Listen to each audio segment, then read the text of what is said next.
I'm just seeing the Arduino plug and make kit here for the first time.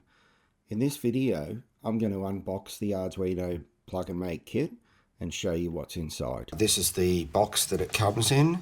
What do we have here? Looks like a printed circuit board of some description. This is the Arduino base. What else have we got in here? We've got some screws and nuts, some little connectors and a USB-C cable with a USB-C to USB-A adapter. What's in the top here? We have an Arduino Uno revision 4 with Wi-Fi and some sensors. This is the first time I've put my hands on a revision 4 Arduino. It looks like it has an LED matrix built in as well as Wi-Fi and the very familiar pin layout of the Arduino, which I love.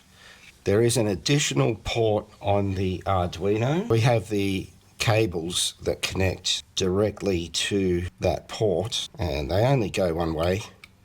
Nice snug fit. That's the Arduino plug and make kit. Everything that comes in the box. I can't wait to get into programming this device and seeing what can be done.